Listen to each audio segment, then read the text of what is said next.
Vamos a abrir el desayuno, señoras y señores, con el licenciado Roberto Yunis Páez Ruiz, alias El Cubano.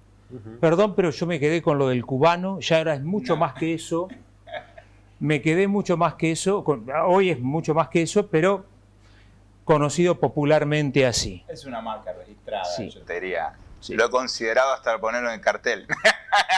Es que es cierto, sí, es cierto. Viste, el comentario es, ¿te duele algo? Es yo, lo fuiste a ver al cubano, entonces ya está, es el cubano. Pocos, digamos, tienen no la suerte, la posibilidad de tener una marca como esa es en Tandil, en Tandil en la zona. Mira, eso es una de las tantas cosas que yo le tengo que agradecer a esta ciudad, es de alguna manera, como persona, como profesional, como ser humano, poder tener una identidad, una entidad tan fuerte y un respaldo absoluto como el que he tenido siempre de acá, de todas las personas de esta ciudad. La verdad que para uno, sobre todo viniendo de afuera, es el máximo halago, digamos, claro. que te identifiquen, que te apoyen, que te acompañen durante tantos años, ya 29 años, casi 30 años. 30 años. Así que, nada, aprovecho para extender el agradecimiento a toda la ciudad de Tandil por tantos años de tanto cariño. Está hoy aquí Roberto Yunis Páez Ruiz y Fernando Izquierdo, cosa que nos va a venir muy bien, un periodista deportivo, porque todo el tema de lesiones, esas cuestiones, yo siempre, una pregunta que se la hago siempre que tiene que ver con un deportista, vamos a ver si tenemos tiempo, se la vuelvo a hacer, porque nada, tiene una mirada realmente muy interesante de todo lo que es también la preparación física, el alto rendimiento y por supuesto recuperación de lesiones. Pero algo, Yunis, que es como el cartel grande a la hora de empezar a resolver temas. Yo puse acá, dolor de espalda, porque me puse a mirar la casuística a ver cuáles eran en la Argentina los dolores relacionados con lo óseo y con lo muscular que más eran evidentes. Y me salió en este orden: espaldas, cuello, hombro y rodillas. No sé si coincidirá con tu casuística, pero todos sabemos de alguien que haya tenido dolor de espaldas, cuello, hombros o rodilla. Todos. Eso es absoluto, es así, más allá de la experiencia clínica que uno tiene y que en mi caso es totalmente coincidente. Hay muchas estadísticas, pero por decir algo muy grosero, se estima que el 70% de los vivos va a tener dolor de espalda en algún momento de su vida y que esas personas lo van a repetir. O sea que casi que lo único que necesita es estar vivo uno para poder tener dolor de espalda. Y digo dolor de espalda, en realidad patología o problemas de dolor relacionado con la columna vertebral. Los más frecuentes siempre son los extremos, la región lumbar y cervical, pero la realidad es que sí es extremadamente frecuente y bajo las nuevas interpretaciones que hay de la salud, de la medicina, y de este tipo de dolores musculoesqueléticos, tiene todavía muchísimo más lógica. Primero porque es como que el centro, es como la Vasconia, es como el lugar de donde salen todas las rutas, así que todas las cadenas y secuencias musculares, miofaciales, pasan o parten de esta región, por lo cual la conectividad o la relación anatómica que hay entre la columna vertebral, entre la cintura escapular y pélvica y los miembros inferiores, los órganos internos, funcional y anatómicamente es muy fuerte. Metiste un concepto ahí que hablaste de, columna vertebral, ¿no? Los nervios que salen desde ahí, y hablaste algo, no sé qué facial dijiste. Bien, la fascia como tejido es como que el boom del momento, es lo que muchísimas personas están intentando incorporar en su práctica o en su conceptualización del cuerpo humano. En realidad estuvo siempre. Yo a todos mis pacientes se los trato de explicar y no entienden de qué uno está hablando. Y siempre les digo esto: ¿viste cuando haces entraña a la parrilla y esa pielcita que le sacás, que si no se la sacas cuando se quema, se arruga y la fascia, el corte se hace toda una banana? Todo el mundo dice, sí, eso. Le digo, la tapa gruesa del vacío, ya con eso lo resuelvo. Es ese tejido conectivo que según la Asociación Internacional de Investigación en la Fascia, que fueron los que se pusieron de acuerdo para conceptualizar de qué se trataba, por eso uso del término singular la fascia y no las fascias. Ese es un tejido continuo que es de lo microscópico, o sea, si uno agarra una fibra muscular, ¿viste? La división más chica de cualquiera de los tejidos, óseo, viscerales, musculares, están cubiertos por esta fascia. Y este tejido en continuidad cubre, participa en darle forma a todas las estructuras y conecta todas las estructuras entre sí. Como tenemos mucha gente de campo, yo le digo, ¿viste cuando carneas el animal? Lo abrías, es así, los órganos no se caen para el piso, se quedan como que en una posición. Ellos le dicen también la pella, cuando sacas la piel y se ve toda esa capa fibrosa densa, que es como si fuese una piel debajo de la piel. Bueno, todo eso esa piel fascia. sostiene los órganos más o menos en el lugar donde tienen que ir. Exactamente, pero no solo externamente como si fuese una bolsa de supermercado. Además es una red tridimensional que va cubriendo y conectando todas las estructuras. Por eso al principio uno de los términos que se usaba era tejido conectivo. El problema es que a irse investigando se le han ido descubriendo, porque la ciencia con el microscopio electrónico y otras tecnologías constantemente te estoy hablando de este año. Yo le hago las traducciones a Italia de los cursos, los artículos y demás que publican a la lengua hispana. Me voy enterando de nuevas células, de células que estuvieron siempre ahí, simplemente que se las ha descubierto, se las ha tipificado, se le ha descubierto o atribuido nuevas funciones. Por ende, es una interpretación realmente nueva, muy novedosa. Esto de la incorporación de la fascia. Es como si fuese un torbellino que derrumba todo, porque en este mismo momento, en todas las facultades de Argentina y posiblemente en la mayoría del mundo, nos están dando un modelo anatómico que le marca los límites de las cosas, origen, inserción, inervación, función. Entonces uno cree que, por ejemplo, el bíceps empieza acá, termina acá, lo inerva este nervio, lo irriga esta arteria, lo drena esta vena y hace tal movimiento del codo. Hoy estos conocimientos de que está todo conectado, todo en continuidad, los diagnósticos son mucho más funcionales. Vamos a... ahora seguimos charlando de esto y yo le quiero preguntar, bueno, ¿qué tiene que ver la fascia con el dolor de espalda, de cuello, hombro y rodillas? Porque todavía no lo conectamos, si se me permite el juego de palabras. ¿Qué opina usted? Roberto, respecto a, volviendo al dolor de espalda, ¿cuánto de congénito y cuánto de indisciplina, de malas posturas, de no ir a hacer deporte, Bien. de sedentarismo? Lo mejor que puedes hacer para pararte ante el dolor de espalda es la humildad ante su complejidad. Y con su complejidad no me refiero a su gravedad, me refiero a su complejidad. Porque por supuesto que hay en algunos individuos el factor genético puede llegar a ser muy preponderante, sobre todo, por ejemplo, en la calidad ósea, en la calidad de los cartílagos, en la posición o lo que sería el morfotipo, la forma de los huesos de nacimiento. Viste, a veces en la puerta del colegio vos ves entrar abuelo, padre y nieto, todos juntos y le ves todos la chuequera, todos la sifosis. O sea, a veces hay algunas, hablando de sifosis, si ves teléfono. A los andiarenas, si querés usarme de ejemplo no hay problema, pero si ves a los andiarenas, digamos, la sifosis está en toda la rama que quedó viva. Entonces, y los chicos que van también camino a eso si no se cuidan. Entonces eso sería muy necio decir que no existe un factor genético, puede influir, claro. Después está, te estamos hablando partiendo de lo conocido, de lo obvio. Después está esto de el trauma o el microtrauma sucesivo evidente. ¿Viste? El golpe, el accidente de tránsito, un evento de alta energía que tuvo la energía suficiente para alcanzar ese umbral de ruptura de un tejido óseo, de un disco, que está estudiado, tienen un umbral de ruptura. O sea, yo arranco acá y, pobre tu teléfono, no, dejé el teléfono, empiezo, ¿viste? 100, 200, 300, 400 kilos, hay un punto en el que la energía alcanza la capacidad para romper ese tejido. Y después está lo repetitivo, las personas que no tienen un evento de alta energía, pero tienen un tacata, tacata, tacata, tacata repetitivo que va acumulando fatiga en el material y termina dando la ruptura. Un desgaste paulatino. Digamos, todas esas cosas son muy influyentes. Ahora, ¿cuál cosa es lo nuevo?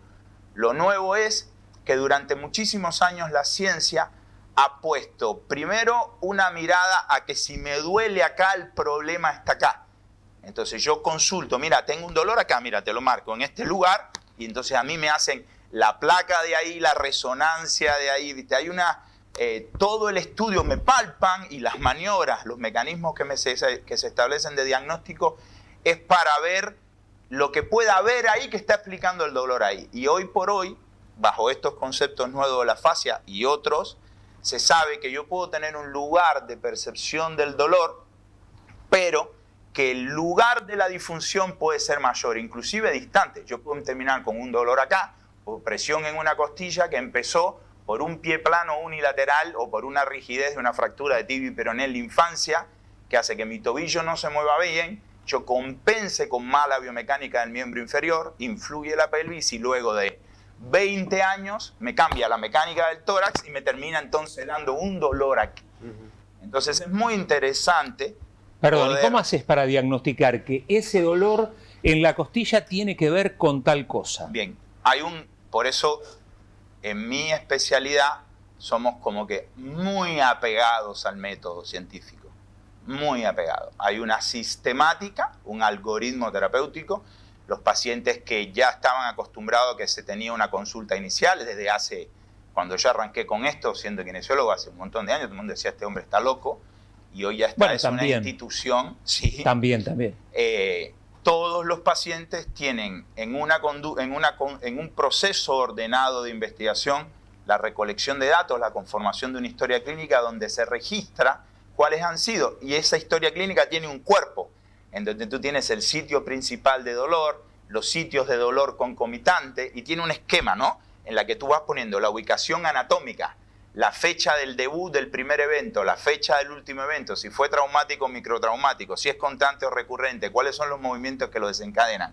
Y si acá tú vas ingresando información, cuando terminaste de juntar toda la información tienes una curva de tiempo. Entonces tú tienes esguince a los 12 años, seguido de dolor en la cara anterior de la rodilla a los 18, seguido de, no sé, patología, pubalgia. Me quedo en lo musculoesquelético porque es lo más fácil de entender. Sí, y termino después con una lumbalgia, una lumbociatalgia o un dolor cérvico-torácico o costal. Entonces, cuando tú tienes una curva de tiempo en la recolección de datos, aparece lo que se llama primera hipótesis. Y esa hipótesis es la que tú sometes a comprobación. Porque normalmente en la profesión abunda mucho que esas conclusiones se las hagas desde la mente. Es un acto cognitivo en el que yo te digo, te escucho y te digo, lo que tú tienes es esto. ¿Perdón? Eso es una hipótesis. Eso tiene que ser, si es plausible, tiene que ser sometido a comprobación. Entonces hay verificaciones por movimiento en lo que yo digo, el abuelo, la fuente de compensaciones puede haber empezado en el tobillo, evalúo el tobillo. Y si yo tengo un tobillo que tiene una rigidez, que no completa su movimiento, que hay movimientos dolorosos y que me altera la forma, por ejemplo, en la que camino, salto, corro, entonces yo puedo evaluar los elementos vinculantes que te decía, la pelvis, la cintura escapular, puedo evaluar la columna vertebral y la verificación por movimiento me termina confirmando en una instancia siguiente que esa hipótesis todavía es viable o se descartó. Bien, vos lo sabés, yo lo intuyo, pero necesito que me digas cómo está conectado el tobillo con ese dolor, digamos, a ver, ¿estamos todos conectados? Sí. Pero me parece que vos acá estás planteando que esa conexión entre los órganos es todavía mayor, siempre fuimos así, pero digamos, se descubrió o se estudió que esa conexión es aún todavía mayor. Sí. Y sigue apareciendo lo viejo y lo nuevo. ¿Qué cosas son largas y recorren varias articulaciones? Los nervios. Entonces se sabe que si yo tengo, por ejemplo, una hernia discal que me oprime un nervio en la columna lumbar, va a ese nervio, por ejemplo, si es L4, L5, L5, S1, es el nervio ciático, recorre la parte posterior del glúteo, del muslo y en la pantorrilla, detrás de la rodilla se divide en dos y te puede dar un dolor por delante o por detrás en la pierna. Eso es conocido. Ahora, ¿cuál es el problema? Que esta fascia también recorre todo el cuerpo y conecta todas las cosas. Entonces tú tienes un dolor, por haciendo una enorme reducción y para la gente lo entienda, que lo está, que lo provee el trauma vía la lesión, vía la inflamación y proceso reparador. Entonces yo tengo un dolor de tipo inflamatorio, que es el que proviene de una lesión. Esto era una máxima. Pregunta de examen. Se llamaban los principios de James Siriax. Todo dolor proviene de una lesión, todo tratamiento tiene que llegar a la lesión, todo tratamiento tiene que llegar con un efecto beneficioso a la lesión. Pero eso hoy se sabe que es obsoleto. Primero, porque hay lesiones que no dan dolor. Hay dolores que cuando vos investigás la zona no hay lesión. Entonces yo puedo tener dolor. Entonces, ¿de dónde puede venir el dolor si todo dolor proviene de una lesión? Ahora es obsoleto. Es que hay un dolor por disfunción. Estados del órgano, el tejido, la materia, rigidez, adherencias, acortamientos, debilidad, que irritan terminaciones nerviosas y dan dolor. Entonces tienes un dolor que puede ser de tipo nociceptivo, el que viene de la disfunción, y un dolor que es de tipo inflamatorio, que es el que viene de la lesión. Entonces, en ese proceso investigativo, con las preguntas, los movimientos, la palpación, los estudios complementarios, tú puedes discriminar si es un paciente que viene de la mano de la disfunción, si es un paciente que viene de la mano del trauma, ¿me explico? O si es un paciente mixto, que ha tenido un trauma que explicaría un determinado dolor, por ejemplo, un esguince de tobillo, y hay cosas que se rompieron y el dolor debería limitarse o referirse en un territorio anatómico relacionado. Pero ahora mismo, ¿cómo tú conectas un esguince de tobillo con un dolor en el hombro contralateral? Eso es lo que me estoy preguntando desde hoy. Entonces, ese es el típico paciente que nosotros tenemos, porque la tabla del 2 es el paciente con dolor emergente, repentino, notorio, posterior a un trauma concreto. Me caí, me golpeé, se me hinchó, rojo, caliente, hinchado, estudio, fractura, listo. Eso lo sabe todo el mundo. El problema es cuando se te siente un tipo en el consultorio y vos le decís, te golpeaste, te caíste, y qué sé yo, el tipo te dice, no. ¿Me entendés? Pero ¿estás seguro? ¿No te acordás? No, no me caí. También hay una influencia directa de lo emocional en las lesiones, ¿no? Y el ejemplo que se ponía siempre el de Di María, por ejemplo, que en determinados momentos o en la previa de determinados partidos se desgarraba o se rompía. Te voy a decir cosas muy concretas. Le contaba a Claudio hoy antes de entrar. Yo soy muy prolijo, muy prolijo. Tengo absolutamente todo anotado, todas las historias clínicas, todo registrado. Soy muy prolijo. Todos los años hago mi estadística, cuántos pacientes vi, cuántos resultados tuve. La estadística de enero de este año, o sea que atendí todo este año entero, para enero de este año, con esta nueva carrera, con esta nueva especialidad, ya había atendido más de 700 pacientes, en los cuales el 100% consultó por dolor, el 75% tenía disfunciones internas, y ahí entran los aparatos digestivos, urinarios, viste que todo el mundo habla de la microbiota, de un montón de factores. Bueno, tenían alteraciones viscerales y tenían alteraciones de variables, lo que podríamos decir de tipo de regulación emocional disfuncional o una estructura cognitiva disfuncional o de pensamiento disfuncional.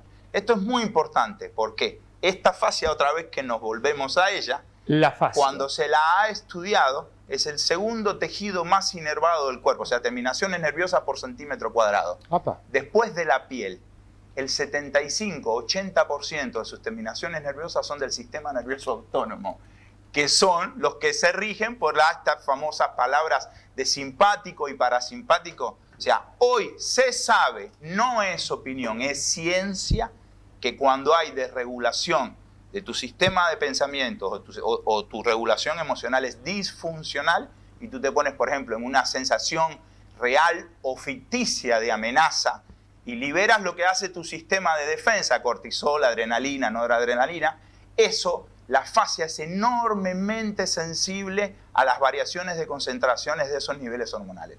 ¿Y qué hace? Su lenguaje es el de la tensión. Entonces, si hay un aumento de estas hormonas circulantes, puede reducir significativamente su superficie, su área. Entonces, tú ves un tenista que no le corre la mano, que se pone tenso, que se fatiga antes, que se pone ácido y que se empieza a calambrar. O sea, hay un montón de fenómenos físicos objetivables que le puedes poner kilogramos, grados, centímetros. O sea, lo puedes medir que en su génesis hubo una influencia fuerte de la cuestión emocional. Vamos a dejarlo acá. Estamos hablando de dolores, digo esto, lo repito porque es lo más sencillo y cualquiera, casi cualquiera se puede sentir identificado.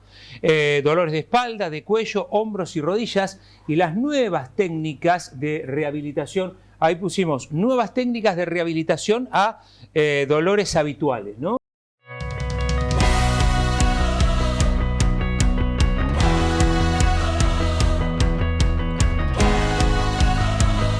Y seguimos compartiendo nuestro desayuno aquí con Roberto Yunis Páez Ruiz, alias El Cubano. Lamento porque mientras iba la música estaban charlando mucho acá Fernando con Yunis. No voy a preguntar de qué charlaban, pero era muy interesante. Muy interesante. Ya pasa que después, si no, no podemos hablar de esto.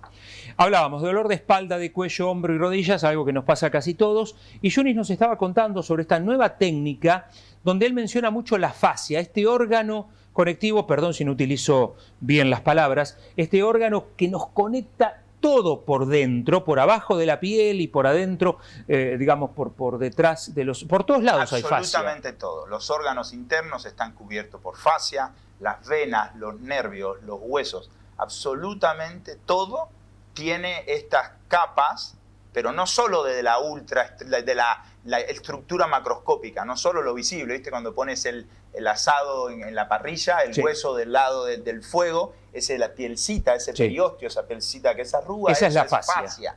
Cuando haces los riñoncitos o los chinchulines, esa corteza que se pone crocante, eso es fascia. Todos los tejidos tienen una estructura facial que lo soporta y garantiza la función. Por eso es tan importante esta nueva conceptualización. Terminame de explicar cortito, porque después te queremos pedir algunos tips, justamente, pero vos lo hiciste, pero para que yo soy muy neófito en el tema. ¿Cómo haces para determinar si hay un dolor en el hombro, que hay una lesión en el tobillo y que eso está relacionado con el dolor en el hombro? Sí, mucha técnica, mucha experiencia, mucho trabajo, mucho estudio. Bien, pero el desempate, la estocada final la da la palpación. Ajá. Porque si tú tienes una hipótesis en el cual, o sea, creaste una hipótesis porque cuando interrogas al paciente hay una curva de tiempo, de eventos, en los que hay una secuencia continua de interacciones que tienen una relación anatómica. Bien, por ejemplo, del mismo lado, la gente se sorprende en el consultorio, porque por ahí no había tenido en cuenta que tiene un montón de lesiones, por ejemplo, todas derechas, o en el dedo chiquito de la mano izquierda porque me caí en la bicicleta, pero cuando los empezás a interrogar de esta manera ordenada, empiezan a reírse. Cuando ya le preguntás, por ejemplo, el segundo, el tercer dolor, y te han operado de algo, ¿tuviste? Dicen, sí, de la rodilla derecha, y se empiezan a reír porque te empieza a cerrar en la recolección de datos una continuidad, no solo en el tiempo, sino también en el espacio corporal. Después están esto de verificar con pruebas, movimientos, maniobras específicas, que vos vas viendo que tiene zonas disfuncionales que pueden llegar a estar vecinas o contiguas entre sí. Y lo último es que como es un tejido que es palpable, que vos lo podés observar y ver, se ven anatómicamente tiene materia, ocupa un espacio, tiene una consistencia. Lo es. Si la palpación es alterada, con aumento de la rigidez, de la consistencia, una disminución del deslizamiento o dolorosa, pero la tensión tiene el 51% de las acciones. O sea, no tiene que ser dolorosa para confirmar la hipótesis. Por eso, si en ese momento, luego de todo este proceso, vos palpás, explorás al paciente, si encontrás una continuidad de ese tejido anómalo, rígido, corto, tenso, doloroso, es una instancia más de comprobación de la hipótesis. Perdón. No, dale. Larga el aire, respira. No, porque tengo para alargar la pregunta. La última es el tratamiento mismo. Si yo ahora modifico esa tensión y al tipo se le van los síntomas, cerramos que nos vamos. Por eso hay un proceso muy apegado al método científico de verificación previa. Haces el tratamiento y de verificación posterior, se lo haces al paciente en la misma consulta. O sea, levanta, dolor 8, 9, listo. Haces el tratamiento, levanta y el tipo empieza a hacer así y te empieza a mirar y decir, ¿cómo? O sea, no. A veces todo el mundo se quiere alojar en la mística, pero de mística no tiene nada. Esto es ciencia, anatomía, fisiología al palo.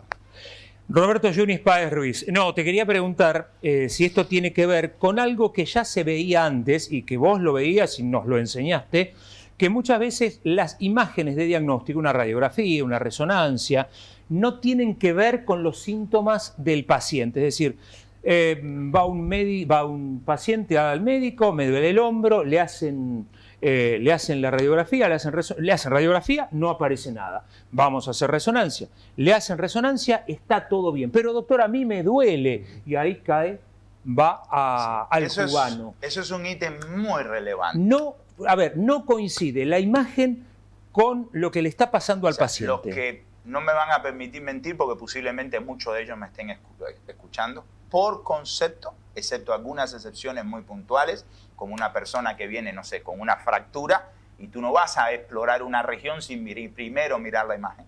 Pero por concepto, a mis pacientes en el consultorio, yo no le miro la imagen hasta yo no tener mi diagnóstico funcional.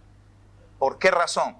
Porque tienes un sesgo a donde tú ves un informe y ves una imagen, querés empezar a explicar todo lo que el paciente te tiene por relatar con lo que ya tuviste. Entonces a mí me parece que el estudio complementario es eso, es complementario y en un momento determinado tiene su mayor valor. Dicho esto, esto nuevamente es ciencia, no es opinión personal. Está la ciencia más cruda en todas estas patologías que tú mencionaste, ha comparado, por ejemplo, la cirugía falsa, con que te abren, te cierran, te dan puntos y no te dicen nada. Falsa. ¿Me explico? Y el tratamiento rehabilitador o inclusive el placebo, el grupo control que no hace absolutamente nada. Y para tú decir, este es el tratamiento tiene que ser mejor que las otras opciones. Primero, está hoy tipificado, está publicado, lo pueden buscar en internet, según la década de la vida, 30, 40, 50, 60, cuál es la prevalencia de estos hallazgos radiológicos en los pacientes, tengan o no tengan dolor. Entonces hay pacientes sin dolor con 40 años y otros con 70 años que tienen el 70 y el 40% de posibilidades de que su radiología sea positiva. Entonces ese es uno de los grandes problemas de la medicina de hoy, porque me duele el hombro, tengo 60 años, me hacen el estudio y aparece una lesión del manguito rotador, sin más comprobaciones te digo, a ti te duele el hombro porque es el manguito rotador. Perfecto, puede ser, pero tiene que ser sometido a comprobación.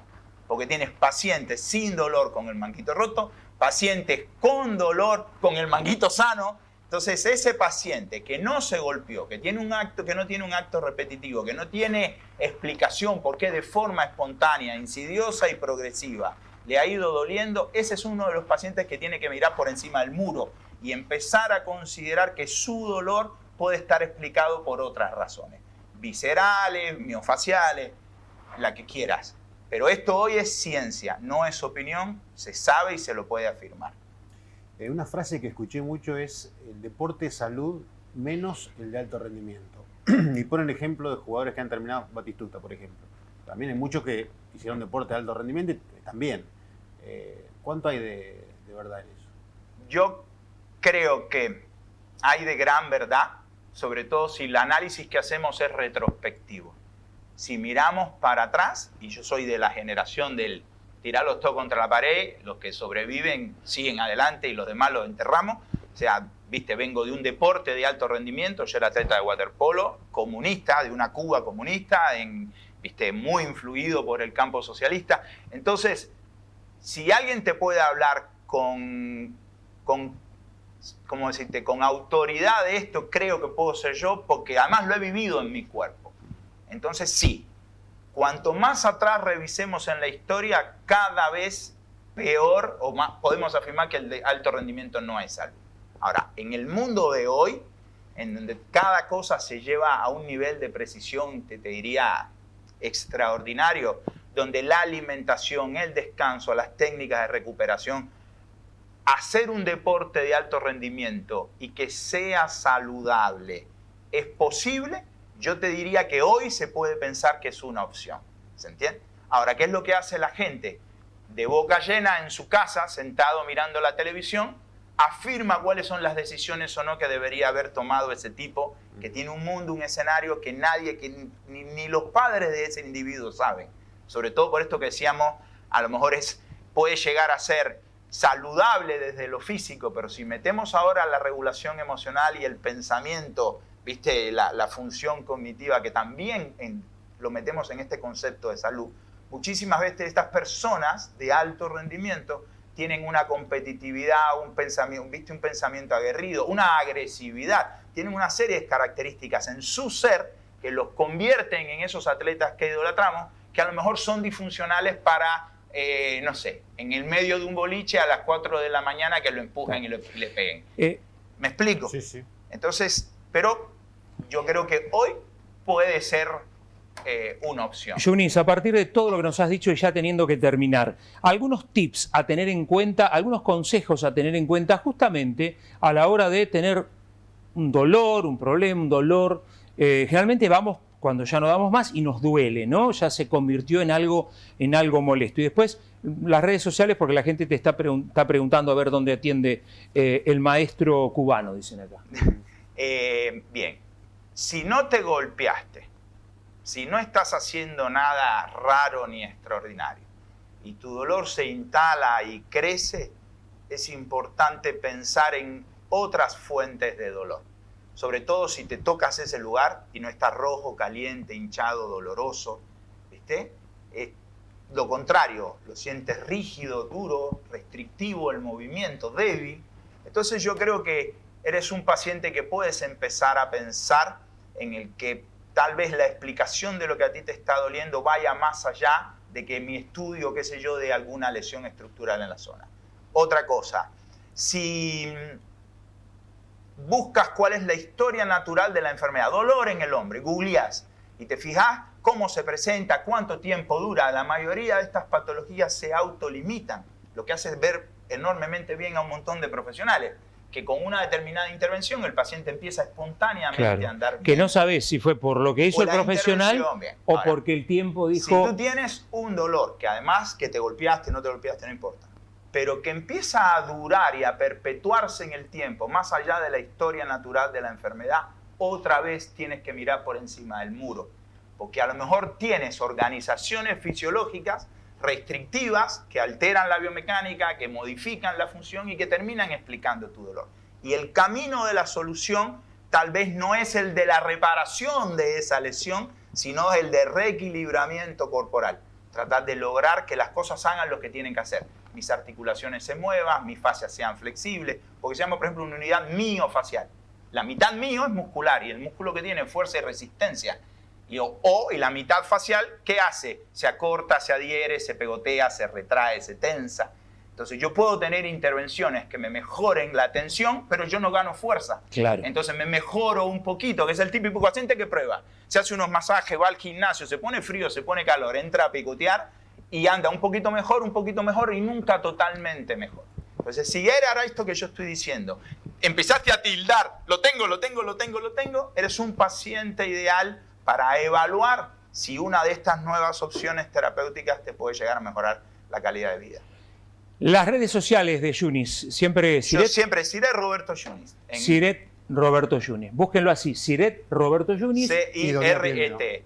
Y ahora estamos en Actis, Sí. ¿viste la cancha excursionista? La siguiente esquina. Es Actis 2489. Si entraste al EDAL yendo, te pasaste. Pasaste, claro. Si entraste al EDAL, porque se te terminó la calle, volvete una cuadra y como media. el cruce de la Richeri, que te metiste en el aeropuerto, Chao. te perdiste el puente. Si entraste al aeropuerto de Seiza, el trébol no lo agarraste. Es el último edificio grande, la última construcción grande que hay antes del barrio y antes de Dali. Bien. Es la avenida Actis 2489. Perfecto. Así que, nada, yo sé que tus tiempos son complicados, Un pero... regalito más. Sí, dale. Prueben, aumentando la hidratación durante el día, por lo menos 30 mililitros por kilo de peso por día. 30. Aplicándose calor local, ¿ok? Sí. Que la idea por lo menos son 20-30 minutos de calor, por lo menos una vez al día, mejor, ideal, en los momentos de mayor sensación de rigidez. Y empezar a mover según tolerancia. Calor, movimiento, estiramiento, agua. Si haciendo esto simplemente, de forma ordenada, tu dolor empieza a cambiar un poquito, con más razón en pensar en que puede ser una patología de la fascia. Reiterá esas cuestiones a tener en cuenta para ver si mejora o no Si mejora. estás en tu casa Sí. y ves que estás estancado y escuchaste esta conversación y estás, por ejemplo, te duele el codo y no avanza, probá. Sirve para el hombro, sirve para la espalda. Me he limitado a las patologías musculoesqueléticas, esto es bastante Bien. más complejo. Hoy por hoy se tratan disfunciones orgánicas como, no sé, la constipación, el colon irritable, interminable. La migraña, tenemos muchísimos pacientes con dolor de cabeza, 20 años de dolor de cabeza, que en 2-3 sesiones han resuelto el dolor sin medicación y no se han tenido que tratar nunca más. Parece mágico, pero los pacientes, si alguno me está escuchando que ha sido uno de ellos, lo puede corroborar. Por ende, Si tienes esas características, calor, movimiento, estiramiento y agua, esa interfase para que todo funcione es un 80% líquida. Cuando le preguntás a los pacientes, que para mi sorpresa en el consultorio, la mayoría tiene una mala estrategia de hidratación, sobre todo en el clima que ahora Tandil nos empezamos a meter. Entonces el pis muy oscuro, la sensación de boca seca, o te pellizcás acá y lo soltás. Si tiene un regreso lento, podrías estar indebidamente hidratado y eso puede aumentar la rigidez y el mal funcionamiento de los tejidos. Entonces, agua, calor, movimiento, estiramiento es una simple prueba terapéutica. Poned ejercicios de codo, hoy están todos los gurús de la rehabilitación poniendo ejercicio, entonces se pone movilidad del, digo codo porque quedó como ejemplo, ¿no? Asimismo es de la columna vertebral o de lo que sea. Si con un programa regular de movilización, de estiramiento, calor y agua empiezas a andar bien o produce alguna modificación, ojo que eso podría ahí estar el camino de la solución final. Nos quedaríamos charlando, ¿no? Y me imagino de lo deportivo también. Sí. Muchas gracias. No, por favor. ¿Vas a volver? Todas las veces que me necesiten. Vamos a volverlo a invitar, siempre es un gusto. Roberto Yunis Páez Ruiz, bueno, charlando sobre estas cuestiones que tienen que ver con nuevas formas de tratar viejos dolores. Me encantó. ¿Te gustó esa? Muy bien. Me ¿Te encantó. gustó? ¿Te lo puedo usar? Usalo tranquilo. Me encantó. Usalo tranquilo.